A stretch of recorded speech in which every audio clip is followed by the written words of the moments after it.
going to be what we're going to be doing next.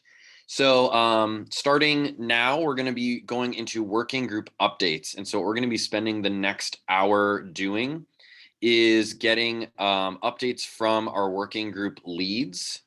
And so we'll give each working group lead about 5 minutes to kind of tell us where you're at, what you've been working on, thoughts, maybe what you're kind of aiming to do next. But just give us about 5 minutes of an update. If we move through all of those working group updates, we should still have about 15 or 20 minutes at the end. So as you're hearing about working groups, if you've got questions, jot them down, put them in the chat, and we'll try and get to as many of them as we can. If you're not currently in a working group, and you're hearing about these working group updates and you're like, oh, I really want to work on the UW System Sustainability Position team, or I'm really interested in waste and procurement. We're going to give you an opportunity to get into those working groups after our break. So this first hour is going to be updates and a little bit of some discussion and questions. Then we're going to take a 30-minute break. Give everybody some time for a bio break, stretch your legs, refresh your coffee, whatever you need to do. The room will stay open, so if people want to stay in here and chat, that's awesome. We're looking forward to having that. Our second hour is going to be, we're going into breakout rooms, and so the groups will get together, and you'll be able to actually get into these working groups, and we can have some time for the groups to work on next steps discussion within their kind of specific topic area. How's everybody feeling about that? Awesome. All right, Wes, I'm gonna kick it over to you, and we'll start moving through working groups. So the way we have the working group structured, basically, we have 7 working group groupings, I suppose. These working groups didn't all operate under this exact structure throughout most of the year, but we had to do a little combination just with either overlapping topics or Amy from Platteville was leading one of the working groups. So we rolled that back into the system coordination group, which is the one I'm leading this year. So we're going to work through climate change and resiliency, which is exactly what it sounds like. I would describe this as a bit of a think tank group from the sessions that I've attended, just trying to figure out how to tackle climate change and resiliency planning at the state level. And we'll hear from Kate and John from Milwaukee on that one. For energy, it gets into a little bit more of the technical discussions on benchmarking methodologies so we can better measure our energy use on campus and pursuing greater energy efficiency and renewable energy generation. And right on cue, there's Tony. There he goes again. I think Tony's leading that, or maybe Josh, if he's here. I didn't see him in the thing. New building design and construction is Missy's group, looking at how to kind of head off carbon emissions at the source by making buildings more sustainable in the design and construction process. The system staffing group is led by Dave this year, and that's looking at trying to figure out how to create better interconnections with UW system administration, find ways to replace some of the work that Eileen was doing before, and then, basically creating that conduit for advocacy at that next level up from us. The STARS working group led by Alex Frank is definitely the STARS nerds, and we embrace that title, I think. So it's a working group focused on providing shared responses to various STARS credits, to do research projects around STARS credits that are giving us problems, and tell ASHE how much we love or hate different things about STARS. So that's more or less our focus there. System coordination includes annual meeting planning, communication, and what's the third thing? Impact reporting. So annual meeting and communication obviously is already what I talked about earlier in the 101 session, and then the impact reporting was what Amy was leading, so I can give a brief update on that, but I wasn't part of that working group, so all I did was read the notes, and others that were in that group could jump in and add anything that you have. And then waste and procurement from Travis, looking basically at the life cycle of materials brought to and from campus. So looking at the procurement side to try to make things more sustainable, and then how we handle the waste and recycling on the end. This is a lot of surplus people involved in this as well. So this is a good group that if you have departments that overlap with surplus to be a part of, because I'm not sure if surplus otherwise meets as a group outside of this that I know of. So it's a good way to connect. So that being said, we'll start off with Kate and John talking a little bit about climate change and resiliency. Good morning, everyone. I'm Kate Nelson, the Chief Sustainability Officer at UW Milwaukee. We are technically, John is a working group of his own, so we did get combined here, and we're gonna live with it. But our work has been done a little bit separately. But of course, John is my partner in crime at Milwaukee, so him and I do a lot of climate and resilience work together as well. So we can stay combined if you guys would like. But essentially, this group has evolved through a lot of discussions. I like how you said think tank. I kind of feel like that's what it is. Thinking through when this group started 2 years ago, a lot of the discussion was around what are we teaching around climate change? What are our students leaving with, and what kind of like world they're entering with what knowledge they have. And in different iterations of that, and essentially at the same time, we had the great pleasure of working with Maria Redmond at the state, who had just started as the Director of Sustainability and Clean Energy. And really what started to happen was with the climate task force that at the state level, we were then integrated into that, and our recommendations were taken into consideration. But on the end of that, in the final report, UW system was acknowledged and through some efforts on climate that they could work on. And so since we'd already been working on that, Maria had also folded us into the clean energy plan that I think is getting very close to its end to be released. And we've had a lot of folks that I'm looking at across the screen here working on all those efforts. And so we really started to see how our group could best support all those recommendations that were coming out of the state level. And coming from our own perspective of higher education. So we have really drilled into a few of the state climate task force recommendations, and one of them primarily being evaluating what the social cost of carbon is and how it can be utilized in our planning process. So for those who may not know, the social cost of carbon acknowledges the externalities of the environmental or health damages caused by fossil fuels. And so there's a lot of different economists who evaluate in different ways. This group took a look at the history of how it has been calculated with different discount rates and so forth, how different administrations have looked at it. And essentially, it does boil down to what is the cost of climate damages and what is the cost of public health. And so we've thought about this in a way of how do we use this as a tool? It's not necessarily always a dollar amount, but how do we acknowledge the social cost of carbon in our capital budgets for our buildings and for our utility developments on our campus like Tony is doing. And this really starts to change the landscape on your choices. And so that's primarily what the group has been looking at. And I think I will turn it over to John. Good morning, all. Yeah, so the resilience group, we are a dormant group so far, but we are energized and getting ready to break out in the next year. So I think the coming year, the goal for the group is really to establish some working objectives and goals around resilience planning.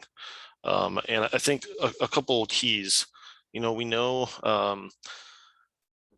adaptation and resilience planning it's really visceral, right? It's impacts that we're feeling in all of our communities locally.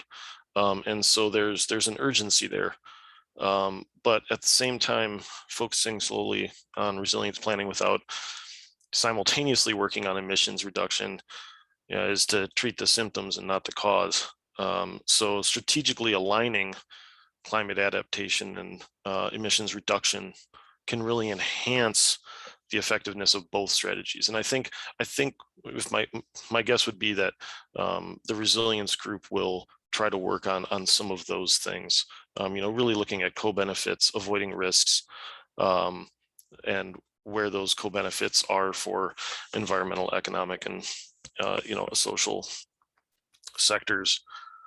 The climate hazards that we all share, we may have we may be subject to the same sort of like statewide trends of warming temps and extreme heat, as well as increasing precipitation and heavier storms.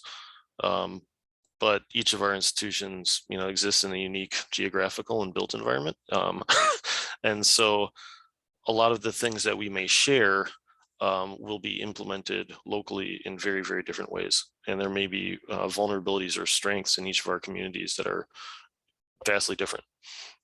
So I think some of the work that the group will undertake is really about process, how we can help each other think through these, resilience planning in general. And yeah, we really, I think there are a couple institutions that have started resilience planning. We're almost to the end at UWM of our climate action planning process. Hopefully we'll have something right in the early of 2022. And that's been great. So we've been on a couple year journey. And it seems like there's also a lot more institutional support through Second Nature and STARS around resilience planning now too. So yeah, if you have any questions, please let me know. Yeah, we want to grow the group, and I think there's a lot of interest and momentum for both resilience and climate action planning. And it's just, wading into the weeds.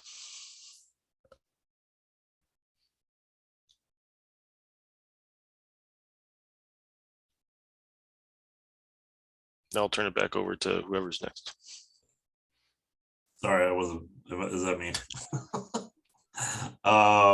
Yeah, probably me. Next up is energy. So I don't know, Tony, I see you at least. Yeah, I don't believe Josh is able to join us. He's got some personal issues that he's dealing with, but Sure. Thanks, Wes. Thanks, Dave and Wes, for entertaining us for that first stretch. My name's Tony Rungstod. I'm at UW Eau Claire. My title has changed a little bit since I've been there. Right now, I am officially a facilities engineer and sustainability specialist. And pretty well focused on energy related issues, which I guess makes sense for me to be in this work group. Energy is a fact of life. So as we look at collaborating and working together to look at energy, what does that mean? I mean, it basically is pretty simple. How do we minimize the amount of energy we use through efficiency, through turning things off when they don't need to be on, and so on and so forth. And then also, obviously related to energy as well, is when we do use energy, it should be clean energy, should be renewable energy, should be energy that does not negatively impact climate, which this work group is integral both to the climate work group as well as to the building construction work group, because there's efficiencies in all of that area. But the bottom line is I look a lot at scope 1 emissions, which is really what are we, what fossil fuels are we burning on our campuses, and what can we do to minimize that? All of us, without exception, burn fossil fuels on our campuses, and primarily burn fossil fuels in heating plants, steam distribution heating plants that heat all of our campuses. And how do we get from where we are today to a future that doesn't include burning fossil fuels? And that is no small task, either from a technical standpoint or just from a thought process standpoint, as we are part of a bureaucratic structure that likes to proliferate what we have today. And so how does that change? And how do we pay for these things? So another aspect of this is that the utility fund has been decentralized. So each of our campuses now has a certain budget. So there is an increased need for reporting. We'll talk tomorrow about energy dashboards and what can we do to have visibility to determine how we're using our energy and what level of energy are we using. So monitoring is a big issue, and our campuses are at slightly different levels. But then how do we pay for these things? I mean, there's the traditional sources of going through the UW System Administration capital planning and budget process and requesting money. Unfortunately, that's competition for limited funds. And at this point, typically UW System Budget and Planning includes a very small number of large projects, and then also basically fixing things that are so broken that they don't work anymore, as opposed to actually doing long-range planning and then laying out a roadmap of how we need to get from here to 2050 commitments that most of our campuses have made. But there are different ways to fund things. There are grant programs like the Energy Innovation Grant Program, which is active right now. We need submittals are due, I think, in January for again, it's a competition for that money. But it may very well be that we need to look at alternative sources of funding, like public-private partnerships, where we engage with investor entities that can come up with upfront money and then make their money over time in energy savings and operational savings and so on. Some of the other things, and I'm just running out of time here, but things that we've done, certainly from an energy standpoint in our work group, we've worked with Focus on Energy and helped promote the idea of and campuses distributing and working with students to get some Focus on Energy kits for their home use. We've engaged with Maria's group on the state climate clean energy plan and made recommendations there. And then we've also put together some information about tracking where renewable energy exists on our campuses. And we obviously have a long ways to go with all of that, but we can talk more about these things in the breakout group, and a lot yet to be done. So I think my time is about up, and I'll turn it back over to Wes. Great, thank you, Tony, for the update. Appreciate it. Missy, we got you next for new building design and construction. All right, just started the timer. Obviously, we have unique environments, right? Our campuses are designed for learning and research. So what we've been really focusing on is the adoption of this new tool provided by the state's Department of Administration. So we call it the Dfd Sustainability Guidelines. They're available online if you want to research them. And we started looking at how we can use this tool to advance our mission and address those co-benefits that we talked about, right? How do we deal with decarbonization? How do we deal with changing energy infrastructure and be prepared for electrification when we have so much invested in these huge assets of our plants? How do we address biodiversity, public health, all of these things? And this is really a ginormous construct of our built environment. We also want to recognize that the state invests a lot of money into our facilities and our grounds in our natural environments.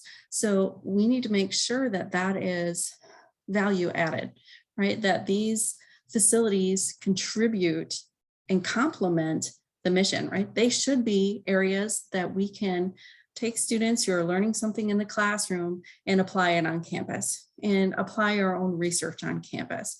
So making them these living laboratories. So our work group started on identifying some deliverables that we want to take advantage of. So we want to create a set of recommendations and practices for using these DFD guidelines in capital plannings and projects. We want to collect feedback from the use of the DFD guidelines from across system schools that can be provided to DFD for revisions and future iterations of the tool, right? They've made it very clear that this tool is not one and done. We're going to revisit it and use these frameworks to help make it better.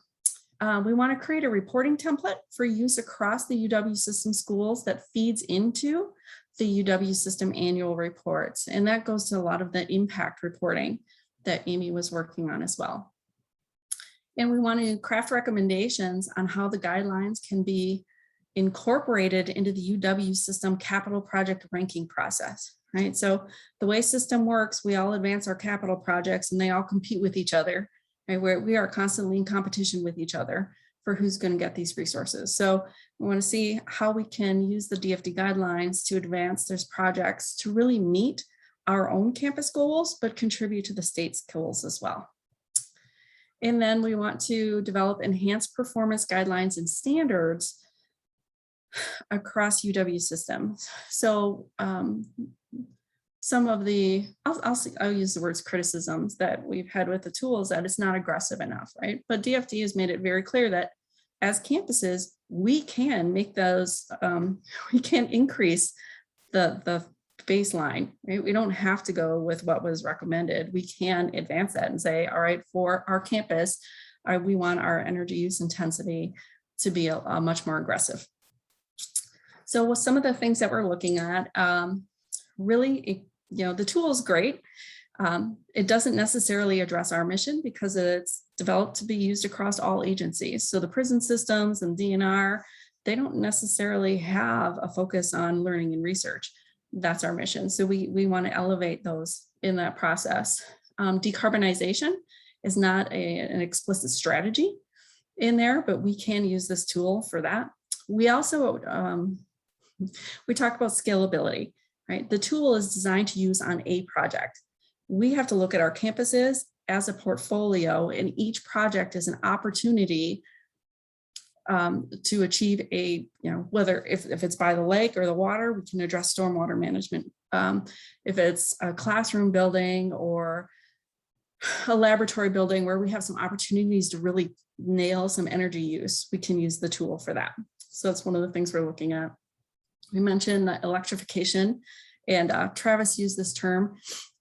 Right now, we need a hybrid car, right? We're not ready for full electrification and we need to transition off of gas. So we need to build the hybrid model.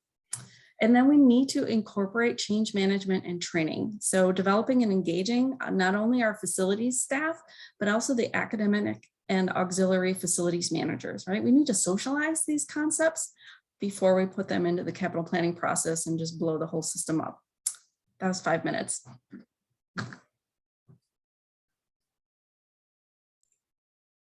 All right, I lost my mute button. Thank you very much. That was great.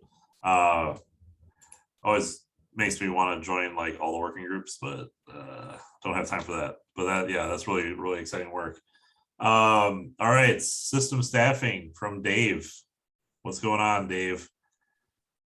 I mean, I was really hoping I was going to get to follow Missy after she said blow the whole system up. I'm like, boom, there you go. Like, let's just put some dynamite in there and get on the road. And just as a side note, for those of you playing along at home, I'm having some great secondary conversations about which vegetables people would want to be. So I think if you haven't gone back through the chat and looked, there's some good fodder in there, just saying. Also, shout out to Mary Penn for going to Huey Lewis in the news. Woo-woo. Raise the roof on that one. All right, I'm supposed to be talking about working groups, right? Here we go. The working group that I've been chairing has been looking at and advocating for developing a system level based sustainability position.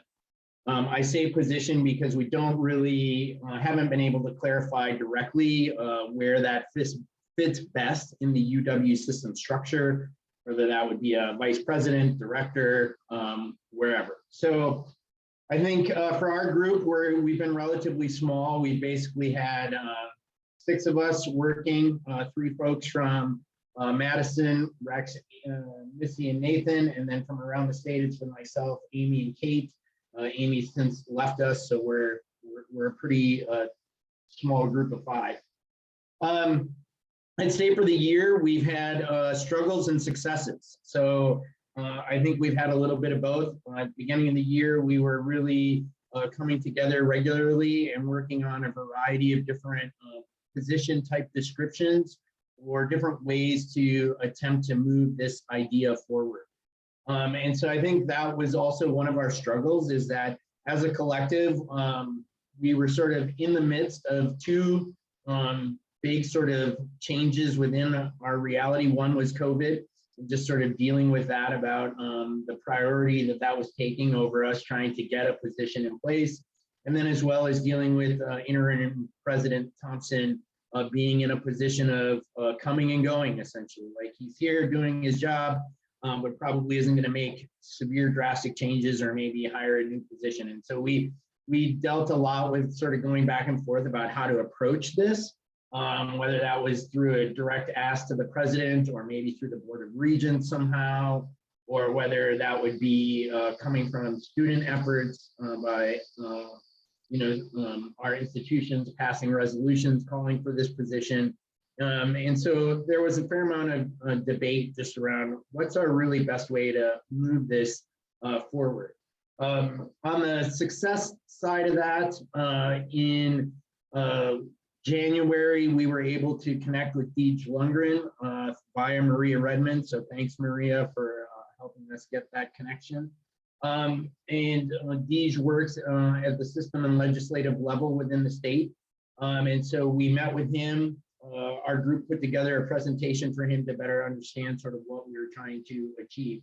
And so given that we've been working on this for 2 years, getting someone at state to sort of be, or at system to be a connection to us was a pretty good success. And clearly the squeaky wheel gets the grease, because not more than a half a year after that, we found out that we had a person from Capital Planning and Budget, Pete Davis, who's hiding in the background somewhere, at least he was here on this call, who got assigned, as it were, in I think what Wes noted to earlier as other duties as assigned, the role of sustainability liaison. And so starting to, for Pete in this past fall, starting to sort of better understand what this group is and what we're doing and what we need to accomplish. So the fact that we're starting to get some representation at system level, I think would be a very good success. I think one of the largest struggles for me and for our group right now is that it's a very much a hurry up and wait reality. So we sort of know what we want and what we need, or at least we think we've got a good idea of that. But both Deej and Pete have towed a good party line to say you have to wait until we have a new system president in place to really try and move this forward. So I think that's sort of where we are right now, and we'll use our working group meeting later on this morning to really sort of plan that next phase of sort of big concept areas about when we have a new president, having our ducks in a row about what our ask is for this position and why. So definitely, making good headway over the course of the year and moving in the right direction, but we still aren't across the finish line. So that's where we are. Great. Thanks a lot, Dave. Appreciate it. Next up, we have Alex with the STARS group, one of my favorite working groups. So Alex, what do we got going on? A few things. I'm sure what I'm about to get into is just going to bore everyone, since you all attended our amazing session at ASHE a few weeks back. So bear with me as we go over similar materials here. But I think so well, let me step all the way back, since everyone on the call. STARS, if you don't know, and I'll throw a quick link in the chat, is the very common reporting / rating system for sustainability achievement in higher ed. I feel very confident saying you are either doing this, going to be doing this soon, or have heard people ask you questions about it if you are at all involved in sustainability in higher ed. So our working group came together with actually, I think, a pretty focused purpose. Basically, how can we collaborate to more easily produce our STARS reports, produce better STARS reports, and then find ways to kind of collaborate to get better together. So in our first year together, we really focused on developing what we called shared response materials. Basically, there are a fair number of credits across STARS where the responses that we would all be providing rely heavily on either UW system policy or state statutes. So those should be things that we should all have pretty consistent responses to, as well as something that we shouldn't all have to be researching and updating on our own every year unless things change. So we developed a couple documents. So one is our kind of tracking spreadsheet, where we kind of kept track of each credit that has the potential for some shared response. And then you'll see in there that there's links then to the shared response docs.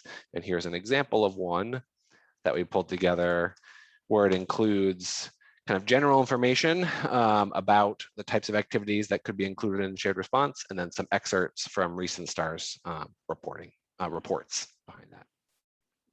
So that was the first year of effort, trying to pull that together, trying to understand if that's useful for folks. So the second year was kind of testing that out.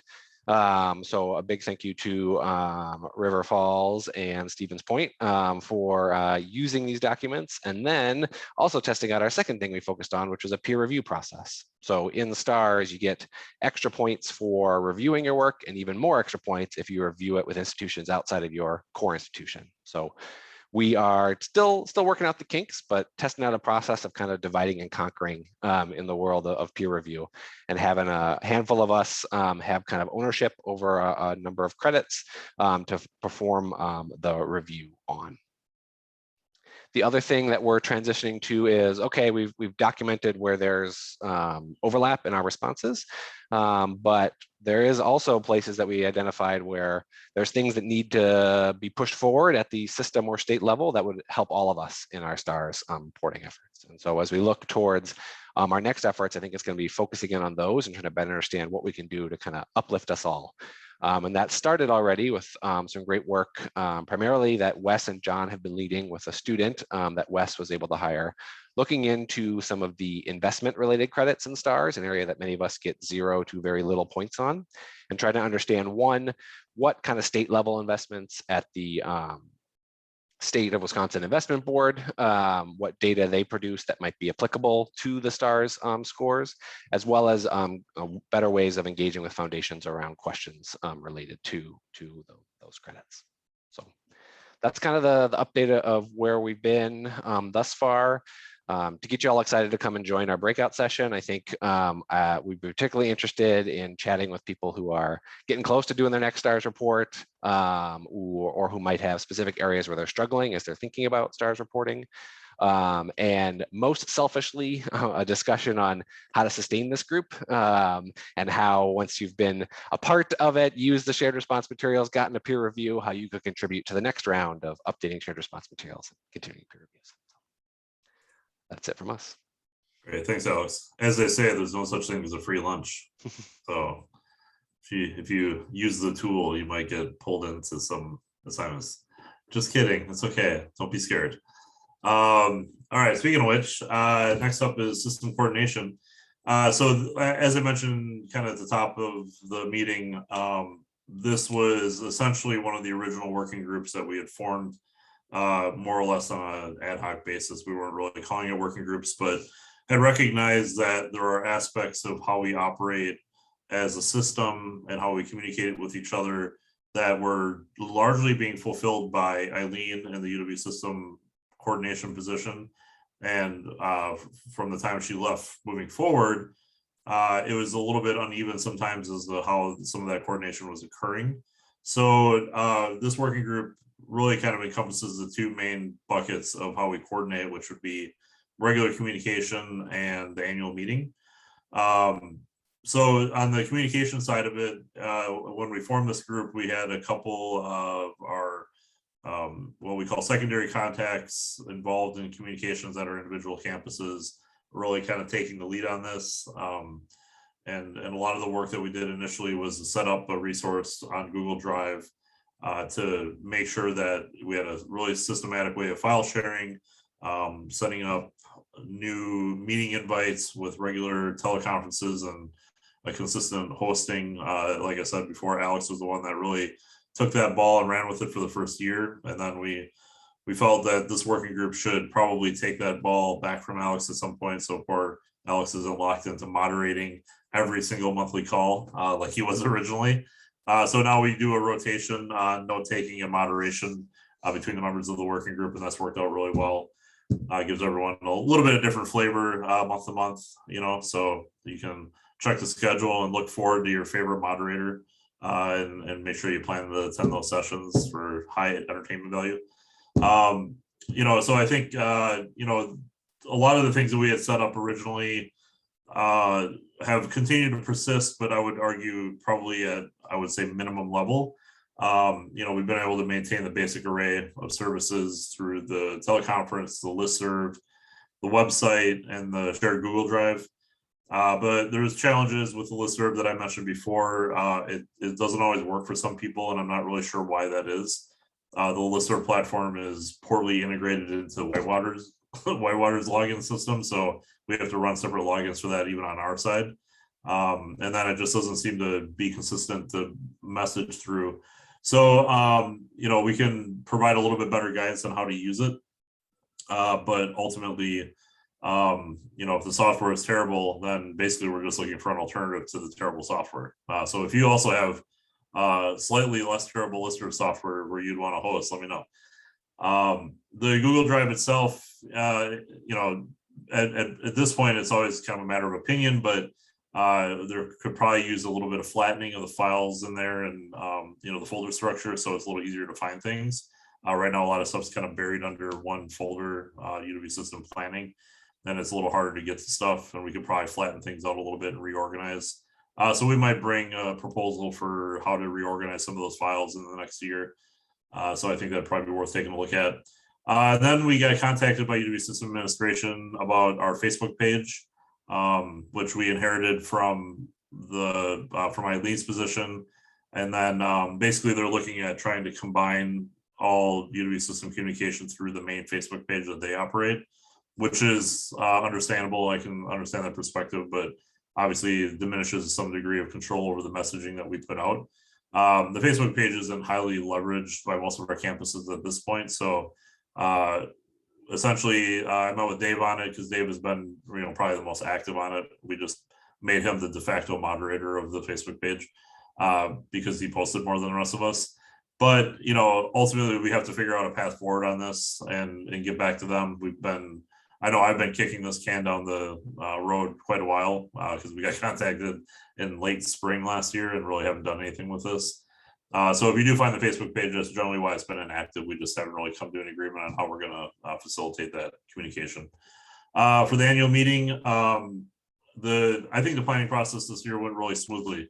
We were really fortunate to inherit a great set of materials from 2020. And basically all I did was copy all those files over and then we just updated them. And it made it really easy. So, while I love to take credit for all the work that we did this year, and, Brad obviously was very involved this year. I got involved this year. Mark and Jake were involved last year along with Laura, and they did a lot of that heavy lifting with some other members on the 2020 team. So, I can only take so much credit for that. And the goal is to move that forward for next year by setting up a really consistent template for the next planning committee, whether that be me or whoever else is going to be hosting. So it's really easy to, make sure that all the details are kind of laid out in front of you. You don't have to start from scratch every year. So that's kind of the goal. I saw your hand go, Brad. Do you have a? No. Okay.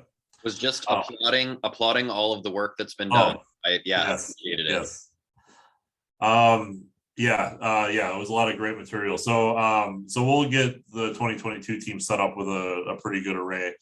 And the challenge is always, obviously the challenging part is more of a psychological challenge. I'm pretty over Zoom meetings and especially over Zoom conferences. This has gotten to be pretty exhausting to me, to the point where I'm happy to show up to in-person 2-hour meetings on campus again. Like, I get excited about that. We had one yesterday and I was really thrilled to go to a governance meeting that lasted 2 hours because they didn't, they had a WebEx option, but they had an in-person option. So I'm 100% behind Brad's notion or Dave's notion that, next year COVID's canceled and we're doing this in person. So that's a challenge, but it makes it a lot easier to plan. That's for sure. It's a lot less logistics on the planning side. And then, getting feedback on content from the larger group, especially when we move back in person, it adds a whole suite of logistical tasks that the planning committee is going to need to accomplish. So as always, we're going to continue to bother everyone else in the regular group to provide content. So we're not setting the entire agenda and doing all the planning. I don't think that's really fair to put all that on a group of 4 people. So keep thinking about how this meeting goes and what content you would want to see in future meetings, and let us know through the survey that we'll send out afterwards. And then, of course, we need our next host. we need to figure out where we're going to go next year if we're going to be in person. I think Stevens Point and Madison are off the hook just based on recent hosting duties that they've performed. Obviously, River Falls and Oshkosh have been our hosts for the virtual conferences, which I guess counts. But we have lots of new campuses in the fold, new people that we would love to get involved, and this is a great way to kind of start that involvement process. So feel free to reach out to me if you want to get involved. And then finally, on the impact reporting, sorry, I want to leave time for Travis here. The goal, as far as I read it, was to essentially establish a persuasive report that could be provided to leadership at UW System that talks about sustainability and framing it as a recruitment tool. The impact that we have on our campuses to really kind of play into some of that enrollment and retention. That is a conversation at every campus at this point, as well as some of the things that we can do to improve life in general and potentially save money on budgets and other kind of positive impacts like that. So there's some effort to align that with the 2020 strategic plan. But that was about the extent of what I've gleaned out of the notes. So if anyone else feels like jumping in, feel free. But obviously, Missy already kind of addressed some of this too. So we don't need to belabor it either. So that's kind of where we're at with this group. In the breakout, I want to just kind of talk about some of the functional things we can do to improve communication. We've kicked around ideas around doing like summer retreats and other kind of additional gatherings. And we might have lots of pent up energy at this point to like get together more often in the next year if we can start doing some in-person stuff. So feel free to come in with ideas. And I'm not going to just assign you tasks if you show up, I promise. So bring your ideas to the group, and we'd love to have more participation in this area. Next up, we got Travis. You out there, buddy? There you are. Yes, I am here. Okay. So I put together just a quick summary of our waste and procurement working group. And so our team this year, this is what it started with in January of 2021. So you can see all the campuses that are represented there. And as someone discussed earlier, we dropped some people and then we also added some people. So this is currently, this is what the team consists of. So if you don't see your university on here and would like to join, please reach out to us. I also wanted to note that this group doesn't need to be made up of just the sustainability folks. In fact, we had a law professor, Steph Ty, that wanted to join this group after our conversations with her after the Faculty Senate approved a fossil fuel divestment and procurement resolution. So another way of reaching out to, I think even the chancellor from Oshkosh talked about this. If we're saying governance matters, it'd be a really good idea to kind of bring in that governance so we can write consistent goals as a campus rather than we have one group over here wanting to be carbon neutral next year. That's great, that's wonderful, but how do we actually get there and do that? So that's just kind of my one point, and Steph's been awesome on this group so far. So it's been great having her. So if we can bring in more campus experts, that'd be great to have them on our team. So for our working group, the purpose is to collaborate on shared challenges and opportunities related to sustainable materials management, and that includes anything from purchasing to use and to the end of life. Our objectives this year were, number one was to work on anything related to contracts and RFP or an RFP database, so that when these contracts come up, that all the universities aren't scrambling to put together these, but we're more preemptive and having resources available, and also noting the requirements that you want on those contracts and RFPs. Typically, we're looking at this from the waste haulers of like, we need to track this information, we need to get data so that we can report on our efforts. So but there's other things that we can do for contracts and RFP too. The next part was the surplus and redistribution. When we started this group, it was really heavy on surplus, and we spent a lot of time on new strategies and new ways of operation on that. So for folks who are in the surplus groups that want to join this, please join us and we'll continue that. One of our recommendations from a system-wide perspective was the ability to potentially use one software that we could all use. not just for the UW system, but also bring in other state agencies too. So that request will be later in the meeting, but this is what came out of that working group. Also, we looked at areas of centralized waste collection units. Some campuses have them, some campuses don't. So we wanted to see, look at all the best practices and share and do all the other shared resources and utilize existing groups such as, the Kirk webinars. So for those who aren't familiar with those, that's the College University Recycling Coalition. They have a lot of good stuff. So we would attend Kirk webinars too when they're relevant to the work that we're doing here. And then also we have this composting conundrum on a lot of our campuses. So we work together on those elements and try to, again, share resources and collaborate. And finally, we're just getting into the sustainable procurement guidelines. But this was just a quick overview of what we've been working on this past year in this working group. Our upcoming event that we have during our meeting will be looking at the Sustainable Purchasing Leadership Council and the work that the University of California, Santa Barbara, and another person from the UC system representation, a representative of how does it work as it relates to those schools, as it relates to, large scale purchasing of items. So we wanted to, instead of reinventing the wheel, how can we hear feedback from them? So that's what they're going to be joining us for our next working group meeting next week. So if you want to join, that's all the information. And I can send that in the chat too. And then also the following one up there, we have a university purchasing specifically where we have UW-Madison people coming in and saying, how does purchasing actually work? So if there's folks out there that want to learn more about that, that's going to be on our December meeting too. So that is all that I have. Great. Sure.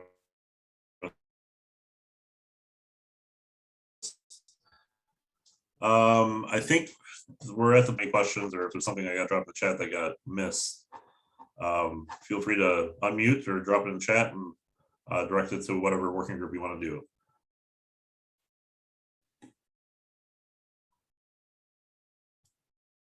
Yeah, we've got about 13 minutes left. Do folks have questions? Feel free to drop questions into the chat,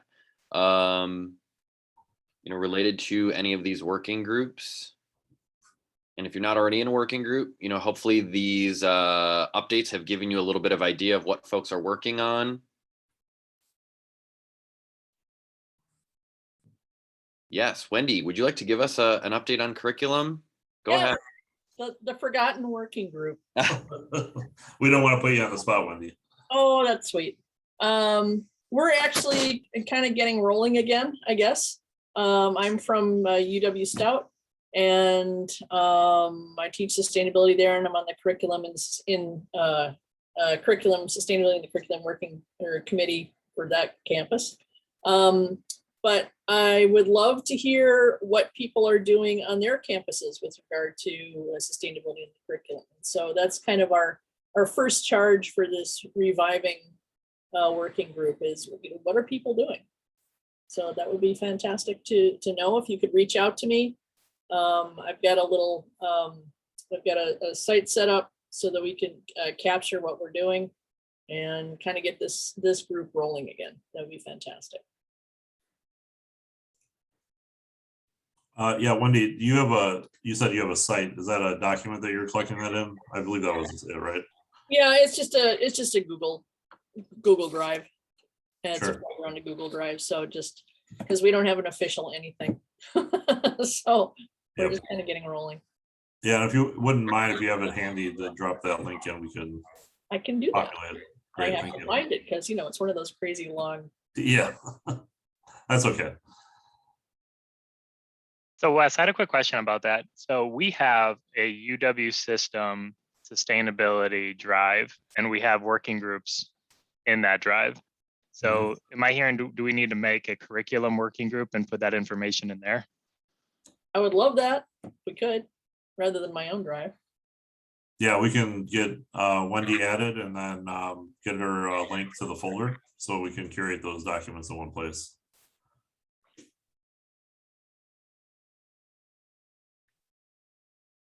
I love it when a plan comes together.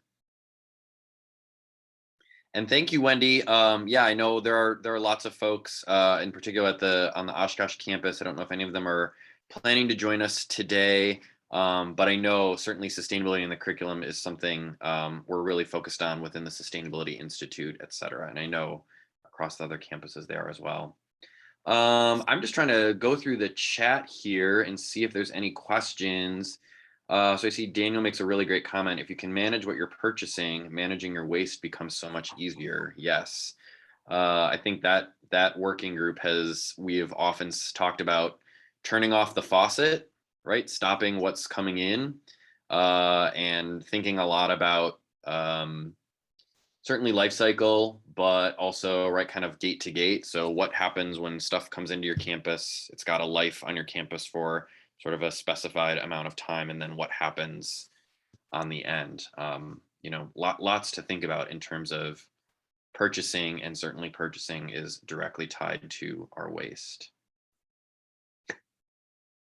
Sounds like a phrase that Travis can tattoo to his arm or something. Yeah. Sounds like what his job's all about. I'll ask a question that I'm just curious to hear Alex's response on. So what about STARS 3.0, Alex? We've been hearing rumors about it. You have any idea on what to expect? That's for a couple years from now, so I think we're fine. No, it's a great point, Wes. So for those of you who haven't been paying attention or seeing, STARS has started to release snippets of what 3.0, kind of the big revamp of the reporting system is gonna look like, and starting to release them for public comment. I'll dig up the link and throw it here in the chat before we close this morning, but something I think that our STARS working group will kind of continue to keep an eye on and look at opportunities to provide feedback on. From what I've seen from the first things that they're putting out there, they're doing a lot of rearranging, but not necessarily a lot of new information that they're looking for. Now, they've only released a couple. I think they released their transportation credits and their buildings and grounds credits. So there's still a lot to keep an eye on. But I think it's something that we knew was going to happen, that STARS was going to change, and we were going to have to kind of update our shared response materials. So I don't know exactly how much effort that's going to be, but something we'll keep an eye on. Thanks for teaming me up, Wes. You bet. And I'll throw another kind of general question out. Not seeing anyone coming off mute, at least on the first page here. For those of you who aren't on a working group or maybe new to your positions, is there any, so you've kind of heard about, you know, what we've been focused on over the last year, but the idea is that working groups, you know, come and go as demand really kind of shows for a need for them or not. And a lot of our working groups, I'd say, have a bit of what, you know, the STARSers would call an operational bend. So, you know, there's not as much on some of the student engagement stuff and things like that. Are there any topics that you feel like you would want to collaborate on in working groups over the next year? If you are not currently in one or new to positions, anything you would have as far as input for working groups?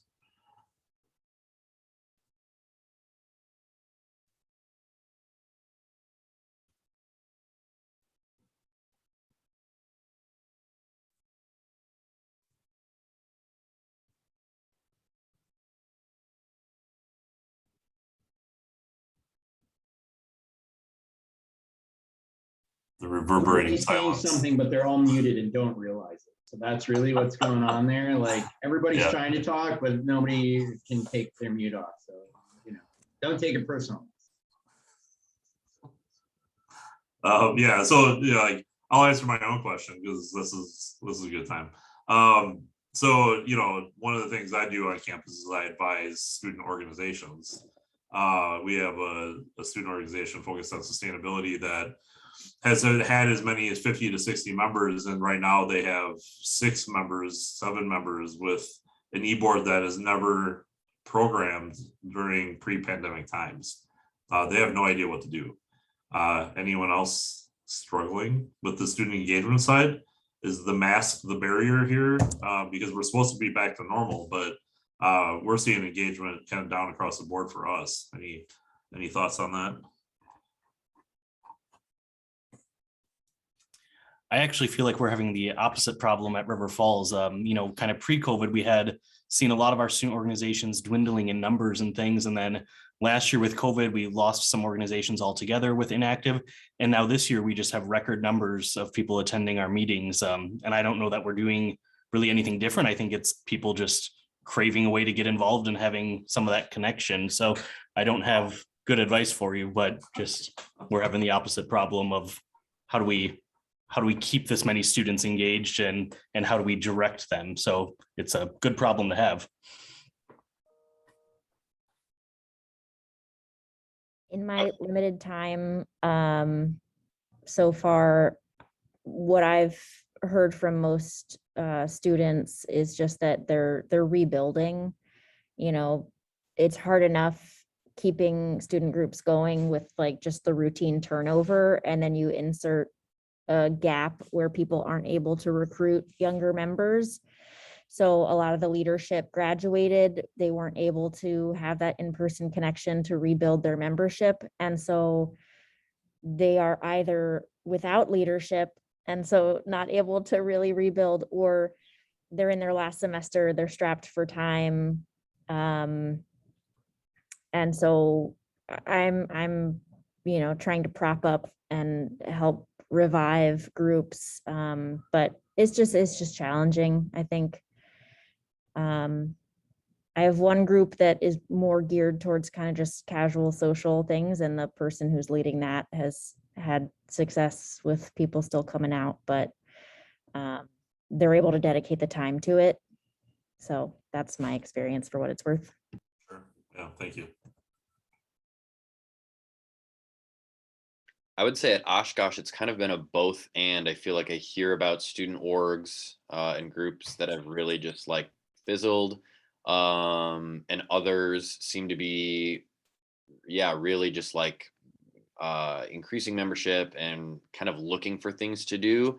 And perhaps folks, can kind of relate on, some of that similar, like, they come to you for guidance and leadership, and they're like, I want to work on a sustainability project, or I want to implement this on our campus. And I think for those of us who are sort of sustainability academic staff professionals, right, your time is already kind of committed to a lot of stuff. This semester, I feel like I've done more guest lectures, tours, kind of advising of student projects related to our green fund than I ever have before. Another big thing that I feel like has really gotten students, faculty, and staff earlier in the semester. We just had like grounds working days where it was like, come out and talk with some folks about like native species on our campus and weed, bioswales and that kind of thing. And that has just really produced, we've had at least 30 people each time, sometimes more. And so that's been a way I think we've really been able to just get people to come together around, like sustainability and grounds. I think that's produced, again, there's like, I think that hunger for folks to just get out and do something, right, and kind of have a hands-on experience.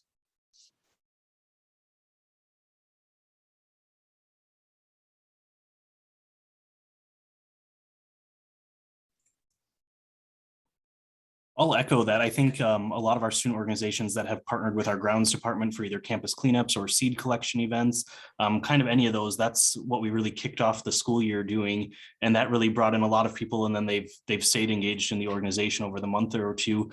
I am hearing a little bit over the last week that just we're at that point in the semester where students, and I would argue everybody, is just kind of burnt out and just not sure what to do. So yesterday I was in a meeting where somebody asked, like, can we plan an event where people can do something and, have a very tangible outcome that, they can walk away from and having a good feeling of accomplishment with it. And I don't know that we're going to pull anything together in the next couple of weeks. It would have been good to kind of know that, previously. So we talked about, well, maybe every year in the beginning of November, we need to try to shift some of our programming to have, an actual service event or something that can keep people engaged kind of at the time of the semester when they're kind of over it, I should say. So But Grounds has really been a great partner for us, and we see a lot of students latching onto that. And we've been able to recruit several students to work in our grounds department, which has been pretty short-staffed. So it's been helpful. We are at 10:30, so we're going to wrap up the current working group kind of discussion. Thank you to all the working group leaders for sharing all of the information that really represents, you know, quite a bit of hard work by both the leaders and everybody on those committees. So we are very thankful for everyone to work on that.